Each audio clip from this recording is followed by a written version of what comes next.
Yes, another presentation from Africa. We go a little more to the south. I am from South Africa, currently in Johannesburg, so I'm going to do a presentation on an organization called Turquoise Harmony Institute, which is sort of a sister organization to Indialogue Foundation, and I'm sure many of you are in touch with similar organizations in your context. What I will do in this presentation, I'll tell you a little bit about Turquoise and the study that we've done with my colleague who couldn't be here because he's the head of department, and in South Africa the academic year starts next week, so he couldn't leave his responsibilities to be with us here. So firstly, the purpose was, as you've heard about the Hizmet values, which I'm also going to show a little bit in the next few slides. And then what we've done, we wanted to see any convergence and divergence between the Hizmet values and what is being practiced under Turquoise banner in South Africa. So we could perhaps make an analysis and draw conclusions from what is happening and what could be happening and what shouldn't be happening. Especially in response to like our colleague here, he spoke about Hizmet values and their sort of resonance with African values. We also, well, like in many contexts, I think it's important to look at the Hizmet values in relation with the local realities and local understandings. So yes, Turquoise was established in 2006, just to give you a bit of background, with another name actually. At the time it was called Interfaith Foundation of South Africa, which meant that the main focus of the organization was on interfaith. And I think the journey of Turquoise also tells us a little bit about the people, the understanding of the people in Hizmet and their evolution in time. Because after a time we decided to rename it as this Turquoise Harmony Institute to also show a bit of change in the vision and change in the purpose, because it wasn't just going to focus on interfaith any longer. It was, remember, 2006 is approximately 10 years after apartheid, where the apartheid wounds were and are still very much alive and fresh. Many of the public institutions were still in the formative stages, the early stages, and many people in the public, they still didn't know what is going to unfold, because now we are all together and now we're going to deal with each other. And the main focus obviously is on promoting social cohesion. And social cohesion and nation building are two big words in South Africa, because two broad visions which the country has been grappling with for the past 30 years since democracy. And obviously, interfaith, intercultural dialogue, education, community engagement, and outreach are some of the important fields of activity for Turquoise.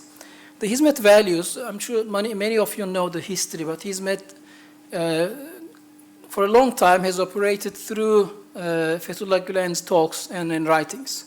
We did not have a constitution, we did not have a guiding document which people could actually read and check themselves.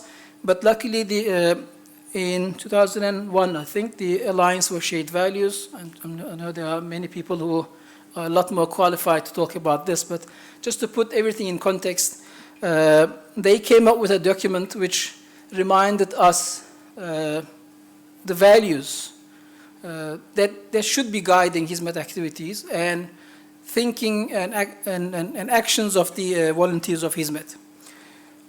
And since then, obviously, this has been a workshop with many of the Hizmet participants, because this would be, although it's not a constitution, it's not a binding document, but it's a guidelines. So everyone could actually check if they are moving in the right direction in terms of Hizmet philosophy.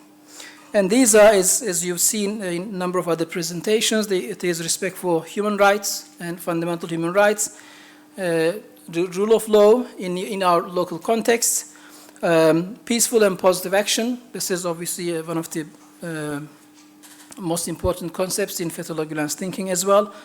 Women empowerment, ethical action, respect for diversity and pluralism. Well, the numbers got mixed up here. It's supposed to be 6, 7, 8, 9. So the voluntary participation, consultation, which is shura based in Islamic teachings, civic nature and being independent of any official bodies, and civic engagement with other communities, with other organizations, and contributing to the society, protecting the environment, which is an interesting one because it hasn't necessarily been on the forefront of many of these projects and activities, and then a holistic view towards humanity. In other words, it's the reconciling heart and mind, science and religion, science and faith, and it has many different manifestations. In terms of the methodology that we followed, it is a simple, straightforward activity. What we've done, we went back to the social media of Turquoise, and also because I had access, I also went back to the sort of archive of the institution. I think we could go back until about 2016, and I have populated all the activities of Turquoise. It was in total about 150 something activities over a period of time, and then we matched these activities with the values, Hizmet values, to see how much of correspondence, how much of confluence is between the values and the activities of Hizmet. And then also another question we had in mind is the local relevance. Like in the previous presentation, the local relevance is always an issue. It's a question because it's not the easiest thing to do. It's a journey, I suppose, that we are going to be trying because Africa has a long tradition of strong values, which you've just seen, which is usually overlooked in many contexts when people speak about the knowledge traditions and cultural traditions. Primarily because in Africa, most of the traditions are passed from generation to generation through oral tradition, through stories. And therefore, perhaps those of us in Africa, we need to do a lot more on that to put things together and present it to the world. So, yes, so local relevance is a key issue. And then we'll obviously comment on how these are contributing to the local projects of social cohesion and nation building. Here is the 12 values and all the 150 something activities. How much of all of these activities, how much of them has actually relevance to the Hizmet values? These are the 12 values on the left-hand side on the column. I'm not sure what's the black thing there. I don't see it on my screen. Oh, it says connecting to cloud server. But anyway, you can see the numbers, so I'm sure you can make up what it is. So the diversity and pluralism, it comes on top with 92% means 92.8% of the Turquoise activities relate to this Hizmet value. And then it goes down to holistic view, civic engagement, peaceful action, positive action, voluntary participation, respect for human rights, consultation, etc. As you can see, as you go towards the bottom, the numbers go smaller and smaller. That means the activity, the nature of the activity which has been done under Turquoise did not necessarily focus on this topic. It doesn't mean the Turquoise in general undermines them, but that's the picture that comes out once you put them all together. So that's what those numbers meant. The most common activities on the Turquoise, they are interfaith events, as you would know, and then which relates to diversity and holistic approach. And then the book clubs, there are a number of book clubs in different formats. We've got actually one colleague here who runs one of the book clubs. Outreach and empowerment drives, which is the community engagement. Now, remember, in Africa, and especially in South Africa, as I said, we are only about 30 years after democracy. And we still have huge inequalities. And South Africa has one of the biggest Gini coefficients in the world. The income inequality is one of the highest. And therefore, you cannot be doing any kind of an NGO work without without doing community outreach. You have to address this because you can't invite hungry people to interfaith dialogue. Now, let me put it that way. So it is a challenge. So you have to address the problem. Women empowerment is an issue, and traditional African society as well. Also, the woman role in traditional African society, like in many other societies, is problematic, and therefore it's something they need to tackle all together. Some of the key results: the localizing global values to address problems. That is an issue that Turquoise has, to some extent, tried to address, because there's apartheid legacy, there's social division, which still is there, and at times it can get worse while we're trying to make it better. And bridge builder, these are some of the results of the analysis. Turquoise is seen as a bridge builder, and one of the points here that I'd like to mention is that in a context like South Africa, where everyone almost carries some kind of a baggage of the past, it helps if you are an outsider, because then you are able to talk to everyone. So I think we have gained, or we have made use of that advantage, because we were not there when the apartheid was happening, and now we could talk to black and white, we can talk to Muslim and Christian, we can talk to many different groups, because they are comfortable in coming to our platforms. For example, just to give you an idea, in terms of even the internal diversity of the Muslim community in South Africa, they refrain from being on each other platforms. But when we have a function, they are more comfortable in coming to our platforms, because we are seen as a bit more neutral in terms of those divisions. And yeah, we've got 30 minutes. Okay. Right.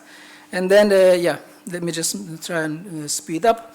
Yes, some of the observations. The Turquoise model seems to be more dialogue-centered civic model, and there is high alignment with positive action, which is obviously one of the key pillars of Hizmet.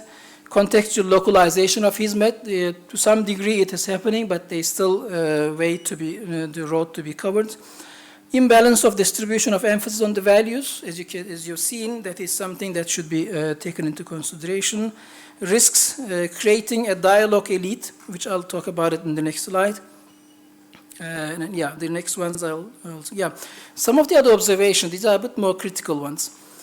And I would assume these are not just specific to Turquoise, but those who are in the field of interfaith and dialogue field.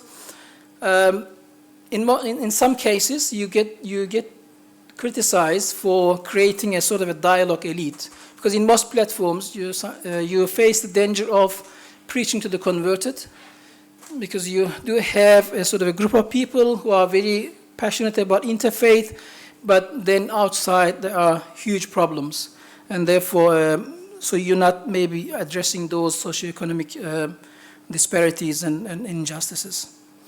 Service versus advocacy. Sometimes when you offer a service, you go do community work. Let's say you run, Turquoise runs sewing classes for the ladies from disadvantaged backgrounds. One of the criticism is, are you covering up for the state? And the state is supposed to address these issues and address the poverty. You are now covering up, and you're not holding the state accountable. I do have comments and our response to that, but I will leave it open for now. And then another challenge, is Hizmet going to be a global sort of actor, or a local actor, or a global movement, or how are we going to bridge that between the two realities? Of course, this study had limitations in terms of the number of data that we had, and no evaluation is done on the specific events in terms of the impacts. And then in terms of methodological issues, we could have done interviews and others, or it could be done for a future more in-depth study, and thank you.